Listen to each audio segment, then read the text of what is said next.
Okay okay, welcome back guys. तो अभी जो ये वाला वीडियो होने वाला है इसमें हम लोग बेसिकली डिस्कस करने वाले हैं क्लासिफिकेशन ऑफ कॉन्ट्रैक्ट्स। कॉन्ट्रैक्ट्स के कितने तरीके से क्लासिफाई किया गया है, कितने पार्ट्स में, कितने सब पार्ट्स में इसको क्लासिफाई किया गया है। तो अगर हम लोग क्लासिफिकेशन देखें तो सबसे पहले जो क्लासिफिकेशन आता है वो आता है based on what, based on enforceability. Based on enforceability, enforceability का मतलब होता है कैपेबल ऑफ बीइंग एनफोर्स। तो एनफोर्सेबिलिटी के बेस्ड पे हम लोग कितने कितने तरीके से क्लासिफाई किया जाता है कॉन्ट्रैक्ट को, वो है फर्स्ट है हम लोगों का वैलिड कॉन्ट्रैक्ट, फिर है वॉइड एग्रीमेंट, फिर है वॉइडेबल कॉन्ट्रैक्ट, फिर है वॉइड कॉन्ट्रैक्ट, फिर है अनएनफोर्सेबल कॉन्ट्रैक्ट और लास्ट में आता है इलीगल कॉन्ट्रैक्ट। ओके, तो हम लोग सबसे पहले से फर्स्ट पॉइंट से स्टार्ट करते हैं। फर्स्ट पॉइंट से हम लोग स्टार्ट करते हैं valid contract. What is a valid contract? An agreement enforceable by law is a valid contract. कोई भी एग्रीमेंट जो एनफोर्सेबल बाय लॉ है, हम लोग पहले भी देख चुके हैं कि agreement plus enforceability by law क्या होता है, वैलिड कॉन्ट्रैक्ट होता है। In other words it satisfies all the requirements of valid contract.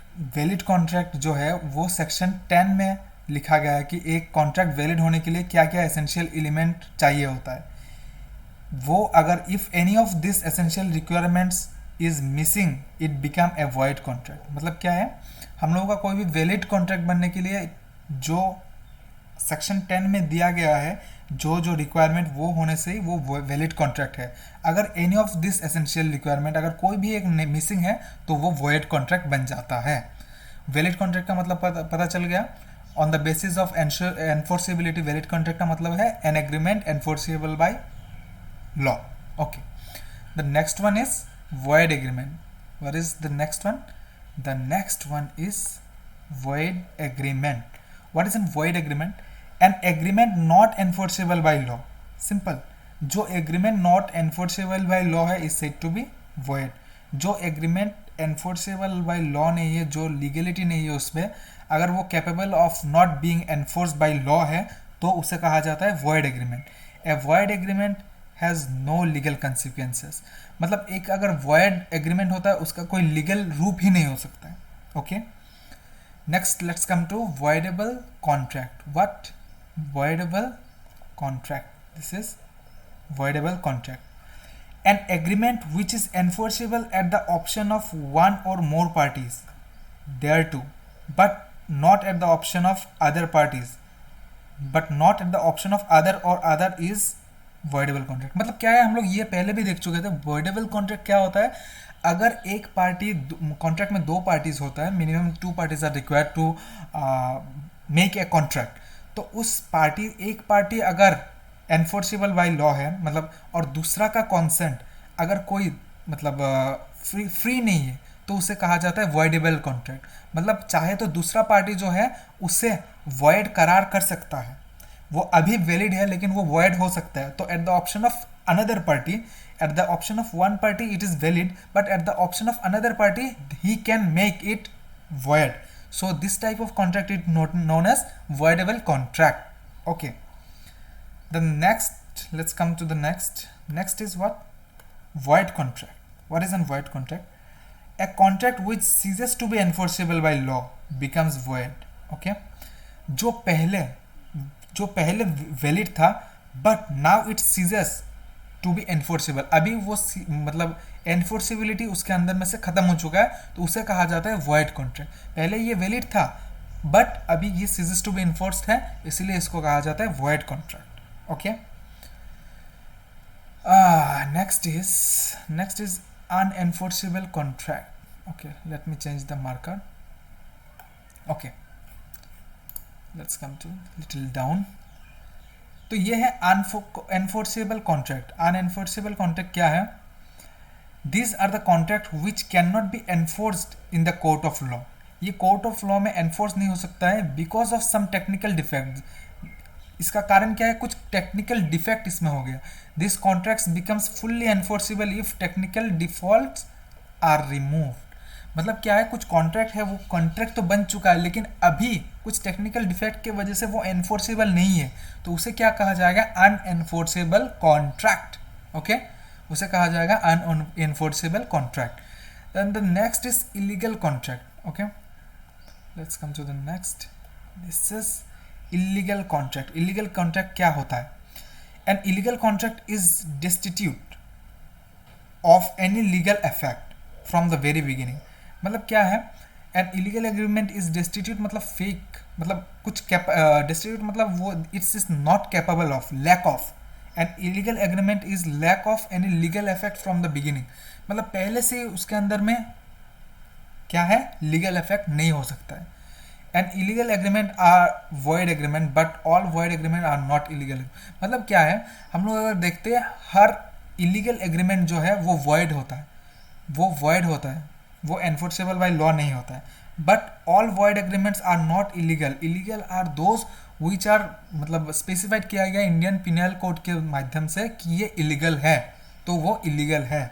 But a contract which is illegal it's void. But a contract अगर वो वॉइड है इट डजेंट मीन कि वो इलीगल होगा ही, क्योंकि उसमें वो वॉइड हो सकता है लेकिन उसमें लीगलिटी रह सकता है. Okay, then next let's come to the based on classification based on method of formation.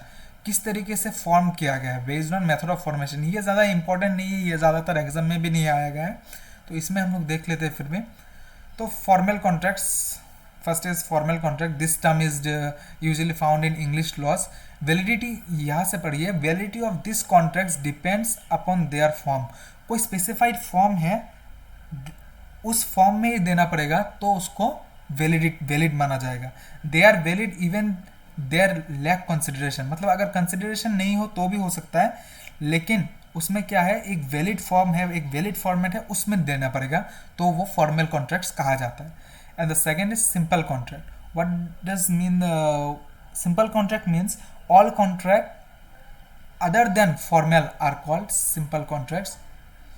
मतलब क्या है? जो फॉर्मल नहीं है वो जो फॉर्मल नहीं है वो सिंपल कॉन्ट्रैक्ट है. समझ में आ गया? जो फॉर्मल नहीं है वो सिंपल कॉन्ट्रैक्ट है. ओके, नेक्स्ट कम टू, ये ज़्यादा इंपॉर्टेंट भी नहीं है, based on method of formation. Next come to based on extent of performance. Based on extent of performance, performance के आधार पर जो क्लासिफिकेशन किया गया है ये इंपॉर्टेंट है. तो अभी देखते हैं हम लोग परफॉर्मेंस के आधार पर क्या क्या क्लासिफिकेशन किया गया है. Okay, first is executed contract. Executed contract का मतलब क्या है? Executed contract, an executed contract is one which has been completely completed by both the parties. मतलब ए और बी, सपोज दो पार्टीज है ए एंड बी. ए ने बोला कि मैं तुमको मेरा गाड़ी दे दूंगा, और बी ने बोला कि इसके बदले में मैं तुमको 50 लाख रुपए दे दूंगा. ठीक है, ए ने भी अपना गाड़ी दे दिया, बी ने भी अपना 50 लाख रुपए दे दिया. ये है executed contract. Next come to executory contract. Executory contract क्या होता है? It is a contract which is wholly unperform. मतलब कंप्लीट नहीं हुआ है, ये होली परफॉर्म नहीं है, अनपरफॉर्म्ड है. If one party has perform, एक पार्टी कर चुका है परफॉर्म, और दूसरा party he is part of obligation but the other party has not yet completed. मतलब क्या है? सोचिए कि ए ने बी को बोला कि मैं तुमको मेरा गाड़ी दे दूंगा, तुम मुझे 50 लाख रुपए दे दो. ए ने अपना गाड़ी दे दिया लेकिन बी ने अभी तक 50 लाख रुपए नहीं दिया. तो ये क्या है? ये है executory contract. It is yet to be perform. अभी तक ये परफॉर्म नहीं हुआ. ओके, मतलब एक पार्टी से हुआ है और बोथ द पार्टीज अभी तक नहीं किया है perform. Okay, next come to based on obligation. Based on obligation. Okay, classification based on obligation. अभी हम लोग देखने वाले हैं कि क्लासिफिकेशन बेस्ड ऑन ऑब्लिगेशन क्या क्या है. सबसे पहले देखते हैं यूनिलेटरल कॉन्ट्रैक्ट्स. यूनिलेटरल नाम से ही पता चलता है. यूनिलेटरल का अगर नॉर्मल मीनिंग भी हम लोगों को पता हो, general meaning, under this type of contract there